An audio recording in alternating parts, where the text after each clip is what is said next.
Jelang Idul Adha, ketersediaan bahan pangan pokok di Provinsi Sulawesi Tengah stabil. Idul Adha yang diselenggarakan pada 10 Juli 2022 tentu ada persiapan yang dilakukan menjelang hari raya tersebut. Salah satunya mengenai ketersediaan pangan di pasaran. Untuk berita selengkapnya kami sudah terhubung dengan reporter kami Jolinda.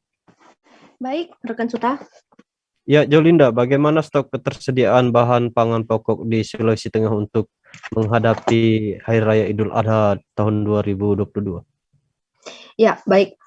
Rekan Suta dan juga Tribuners, jelang itu ada Dinas Pangan Provinsi Sulawesi Tengah menjamin suplai pangan untuk masyarakat di Provinsi Sulawesi Tengah. Daniel Edward sebagai analisis ketahanan pangan Madya Dinas Pangan Provinsi Sulawesi Tengah mengatakan stok bahan pangan pokok untuk hari raya besar terkendali dan mempunyai stok yang aman untuk masyarakat Sulawesi Tengah hingga 3 bulan ke depan. Begitu rekan Suta? Ya, Jolinda, apakah ada kekhawatiran Dinas Pangan mengenai bahan pangan pokok dalam Idul Adha tahun ini? Ya, baik. Meskipun stok pangan terkendali, Dinas Pangan Provinsi Sulawesi Tengah mempunyai kekhawatiran harga di pasaran akan terus bergejolak naik seiring dekatnya Hari Raya Kurban. Kekhawatiran itu akan harga naiknya disebabkan oleh stok pangan yang kurang. Stok pangan yang kurang karena ada oknum yang memainkan harga di pasaran dengan melakukan penimbunan dari stok pangan hingga kekhawatiran akan stok pangan yang seharusnya diperjualbelikan di dalam daerah, malah oknum-oknum tersebut mengirimkan stok pangan tersebut ke luar daerah. Hal ini terbukti dengan pantauan saya di Pasar Masomba. Per harga bahan pokok per hari ini cabai mulai mengalami pergerakan naik. Cabai sebelumnya sudah mencapai 70.000 per kilogram, sekarang naik kembali menjadi 90.000 hingga 100.000 per kilogram.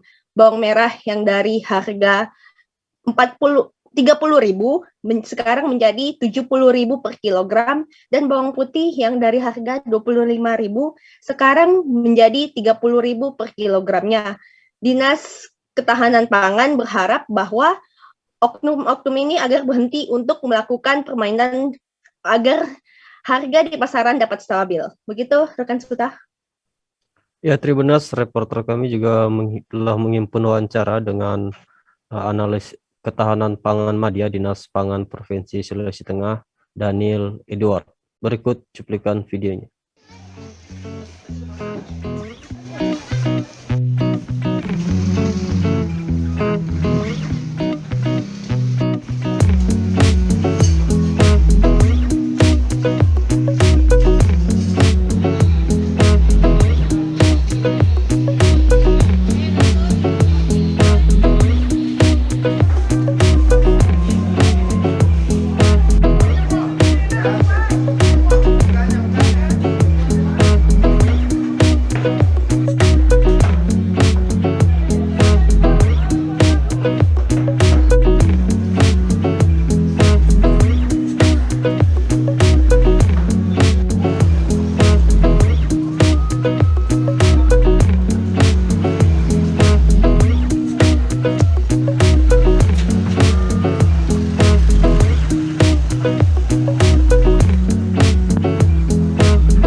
Ketersediaan pangan menjelang hari besar keagamaan khususnya Idul Adha di tahun ini, kita melihat bahwa ketersediaan pangan itu secara umum cukup tersedia.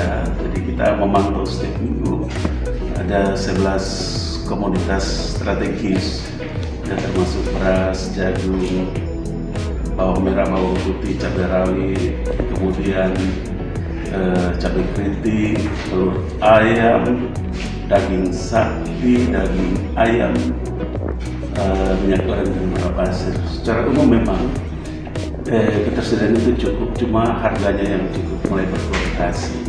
Seperti misalnya contohnya harga daging sapi itu mulai bergerak 130 dan akan bergerak terus naik. Dan juga secara khusus cabai rawit itu juga lompatan pada bulan Juni ini cukup tinggi, jadi harganya sudah berkisar 90-an, jadi sebelumnya 20-an, 28. Jadi memang harga-harga itu memang biasanya kita pantau karena kita monitor dari 13 kabupaten kota mengirimkan data neraca pangan strategis tentang 11 komoditi strategis itu, dan memang kita pantau, kita melihat pada daerah-daerah sentra produksi itu memang cukup, cuma karena kebutuhan yang meningkat sehingga harganya itu juga naik. Saya kira itu, tapi secara umum ketersediaan pangan itu di Sulawesi Tengah sampai saat ini masih cukup tersedia. Tribuners, itulah tadi bagaimana informasi terkait ketersediaan bahan pangan pokok di Sulawesi Tengah menjelang Idul Adha.